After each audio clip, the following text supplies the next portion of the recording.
Hello, welcome to Kids Health TV. Today on Parenting Medical Guide, we'll be discussing fever. Fever is one of the commonest childhood presentations. It's one of the commonest reasons why parents and caregivers come to the hospital to be seen by a healthcare professional.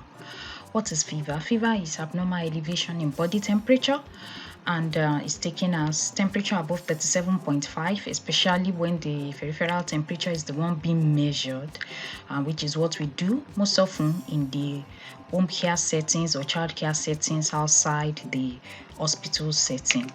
The instrument used to measure temperature is the thermometer, and this is a digital thermometer. This is a digital thermometer and it is very helpful. It's something that can be gotten in any community pharmacy close to you, and I would recommend that this is something every parent, every carer should have, and its use is very simple, very easy, very straightforward. This thermometer is to be put under the armpits of the child, and not as I'm doing now, it will be bare, right under the armpit, and the hands of the child will be clasped together such that the thermometer is held in place, and when it finishes reading, you will hear the sound it's making, and that sound will say it's just to indicate that the temperature has been read and the value is seen and action is taken on it. So any temperature greater than 37.5 is taken as fever, and this should be acted upon.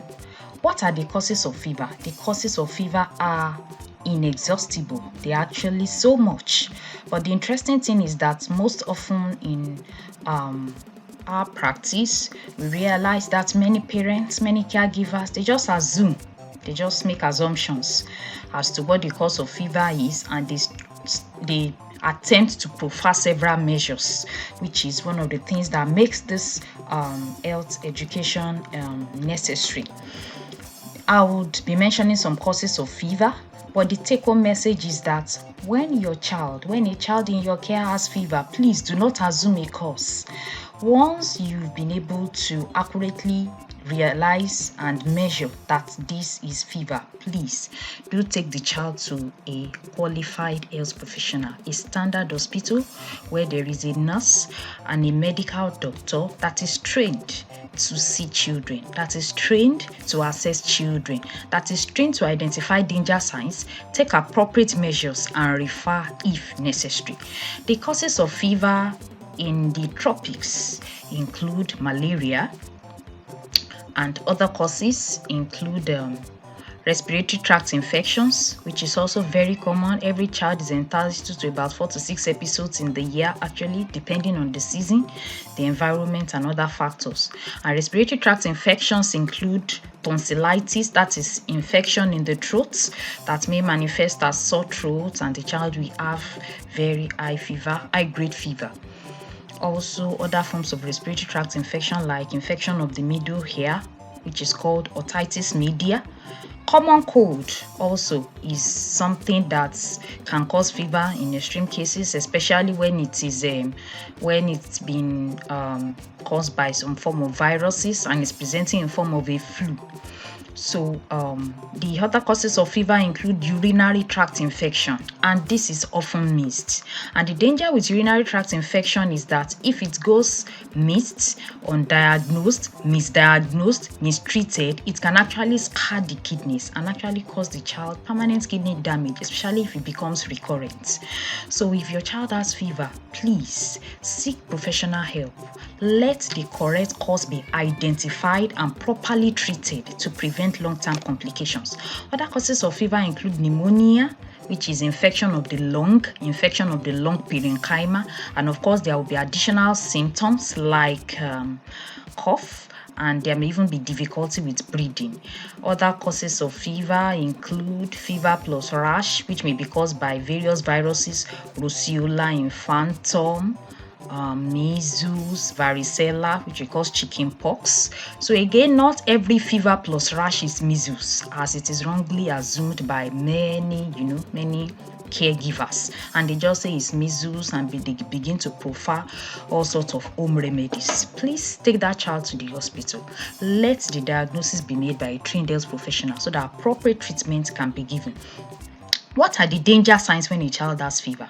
If a child has fever and the child is inactive, irritable, refusing to play, refusing to eat, vomiting, and then the child becomes unresponsive, the child is shivering. If it's a baby, a younger infant, the diapers are dry, the frequency of wet nappies is reducing. That means urination is reducing in the child. It is time to run. An infant that is not sucking, if it's a child that is still being breastfed, refusing to feed, it is a danger sign. It may be a sign of a very serious infection. Other more serious causes of fever actually include sepsis, that is generalized bacterial infection in the body, and it is actually very dangerous. Meningitis, that's infection of the covering of the brain. Encephalitis, infection of the brain itself. And all this will initially manifest as fever.